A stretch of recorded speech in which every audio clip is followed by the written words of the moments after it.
आपके पास भी एसबीआई का बैंक अकाउंट है, आप योनो को भी यूज़ करते हो। योनो के अंदर आपने नोटिस किया होगा वहाँ पे एक ऑप्शंस मिल रहा है एमएमआईडी। एक्चुअली ये सभी लोग परेशान है कि उस ऑप्शन का मतलब क्या है, इस ऑप्शन को हम कब यूज़ करेंगे, इसके फायदे क्या है, इसके नुकसान क्या है।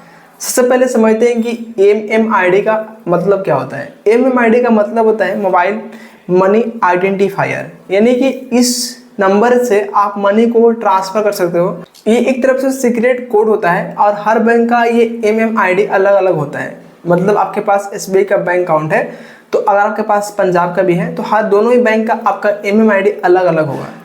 ये एमएमआईडी किस तरीके से वर्क करता है देखो अच्छे समझना। जैसे आप आईएमपीएस ट्रांजेक्शन जो करते हैं ना, आपको उसी ट्रांजेक्शन के अंदर ये फीचर्स मिलता है।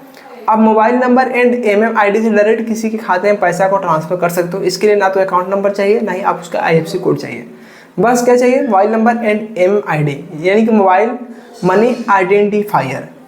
तो अब समझ में आ गया कि एमएमआईडी का मतलब क्या होता है, यानी कि एक यूनिक कोड है। इस कोड से आप मनी को ट्रांसफर कर सकते हो, मनी को रिसीव भी कर सकते हो। मैं जितना अच्छे से एक्सप्लेन कर रहा हूँ इतना अच्छे से आपको समझ में नहीं आ रहा होगा, क्योंकि जब तक कोई चीज़ प्रैक्टिकल आप देखोगे नहीं, करोगे नहीं, तो आपको समझना थोड़ा सा डिफिकल्ट हो जाता है। डोंट वरी, मैं विथ प्रैक्टिकल करके भी दिखाऊंगा ताकि आप लोग किस तरीके से एमएमआईडी को आज के बाद यूज़ करोगे और कैसे आप एमएमआईडी से मनी को रिसीव करोगे। बस आपसे छोटी सी वीडियो को लाइक एंड चैनल पर फर्स्ट टाइम बैठ के चैनल को सब्सक्राइब जरूर करना, ताकि हमें मोटिवेशन मिल सके कि हमारे ऑडियंस हमारे कंटेंट को पसंद कर रही है। तो चलिए शुरू करते हैं। देखिए सबसे पहले तो आप योनो एप्लीकेशन को एक बार लेटेस्ट वर्जन के अंदर अपडेट कर लेना, क्योंकि बैंकिंग एप्लीकेशन को ऐसे भी टाइम अपडेट करनी चाहिए, क्योंकि उसमें एक सिक्योरिटी पैच दी जाती है जिससे आपका बैंकिंग काफ़ी हद तक प्रोटेक्ट है। ठीक है, याद रखिएगा, अवॉइड मत करिएगा। कोई भी अपडेट आए उसको तुरंत अपडेट करें ताकि आपका एप्लीकेशन कोई क्रैक न कर पाए। अब देखो अपडेट करने के बाद सिंपल योनो के अंदर जाना, यानी लॉगिन करना। लॉगिन करने के बाद अब यहाँ पे आपको इस तरीके से ऑप्शंस मिलेंगे। आपको सर्विस वाले ऑप्शंस पर क्लिक करना है, सेटिंग्स पर जाना है एंड यहाँ आपको मिलेगा एमएमआईडी का ऑप्शन। जस्ट यहाँ मिलेगा व्यू एमएमआईडी, इस पर क्लिक करो। देखो हमारा अकाउंट नंबर शो रहा है एंड नीचे यहाँ हमारा एमएमआईडी शो रहा है, जो कि यहाँ पे 7 डिजिट का नंबर होता है और सभी बैंक का 7 डिजिट ही होता है एमएमआईडी। ठीक है, आपको नजर आ रहा होगा। अब ये एमएमआईडी तो हो गया। अब इस एमएमआईडी को आप कहीं पर नोट कर लो। और इसका सबसे मुझे खास बात ये लगा कि 24/7 यानी कभी भी और मतलब कितना टाइम में भी आप मनी को ट्रांसफर कर सकते हो। ये हमारा एचडीएफसी का बैंक अकाउंट है। अब एमएमआईडी पे मैंने क्लिक किया, वो तो था पहले वाला योनो का, मैंने ये एसबीआई का, ये है एचडीएफसी का। अब देखो यहाँ पे एमएमआईडी, मोबाइल नंबर और अमाउंट, यहाँ बोल रहा है मनी जो ट्रांसफर करोगे तो आपको इस तरीके से फिलअप करना होगा। तो मैंने यहाँ पे सारा कुछ फिलअप कर लिया, एमएमआईडी को भी, मोबाइल नंबर को भी एंड अपना अमाउंट भी, जो कि 100 रुपीज़ मैंने फिल किया है। और जैसे मैंने यहाँ पे सबमिट पे क्लिक किया था, हमारा एक बार पूरा प्रीव्यू शो रहा है कि आप देख लो अच्छे से सारा डिटेल्स आपका सही है या नहीं है। सही है तो टिक करो, I accept and term and conditions को, एक आगे का प्रोसेस को फॉलो करो। यहाँ ओटीपी आपको सेंड की जाएगी बैंक की तरफ से। आप उस ओटीपी को नंबर पर भी ले सकते हो और ईमेल पर भी ले सकते हो। एचडीएफसी में ये दोनों ऑप्शंस मिलता है।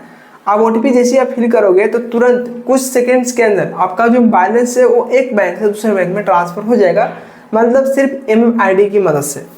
यानी कि एचडीएफसी से हमारे बैलेंस कट के वो एसबीआई के खाते में क्रेडिट हो जाएंगे। मैंने यहाँ पे ना तो अकाउंट नंबर फिल किया ना ही उस बैंक का आईएफएससी कोड को फिल किया, सिर्फ क्या फिल किया मैंने, मोबाइल नंबर एंड एमएमआईडी। तो आप देख सकते हो कितना इजी है एमएमआईडी से बैलेंस को ट्रांसफर करना एंड यहाँ तक कि रिसीव भी करना।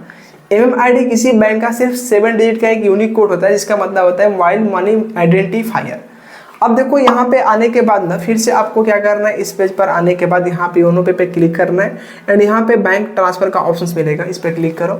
यहाँ आपको बेनिफिशियरी का ऑप्शन मिलेगा, यहाँ से बेनिफिशियरी को मनी को ट्रांसफर कर सकते हो जो पहले से इसमें ऐड हुए होंगे।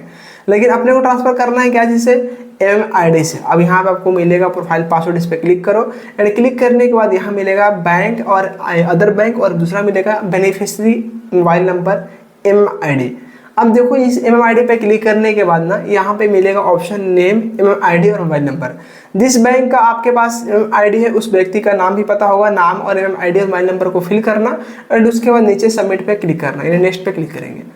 इस पे क्लिक करने के बाद फिर से यहाँ पे भी प्रीव्यू शो होगा। आप योनो से भी करोगे तो इस तरीके से आपको देखने को मिलेगा डैशबोर्ड। यहाँ पे अमाउंट को फिल करेंगे एंड उसके बाद यहाँ पे पर्पज सिलेक्ट करेंगे, आप मतलब किस पर्पज से चूज करो एंड प्रीव्यू शो होगा एंड उसके बाद सबमिट पे क्लिक करेंगे टर्म एंड कंडीशन को एक्सेप्ट करने के बाद। उसके बाद आपके बैंक की तरफ से वन टाइम पासवर्ड है, उस पासवर्ड को यहाँ पे फिल करेंगे। उसके बाद यहाँ से बैलेंस सक्सेसफुली ट्रांसफर हो जाएगा। मतलब आपने देखा कि एचडीएफसी से बैलेंस को कैसे ट्रांसफर करना है, मतलब एमएमआईडी के द्वारा, एंड योनो से भी कैसे करना है वो भी आपने सीखा। तो इस तरीके से MMID को आप जनरेट भी कर सकते हो एंड MMID से आप मनी को ट्रांसफर भी कर सकते हो। आई होप कि आपको समझ में आ गया होगा कि MMID क्या है और इसको कैसे और कब यूज में लेनी चाहिए।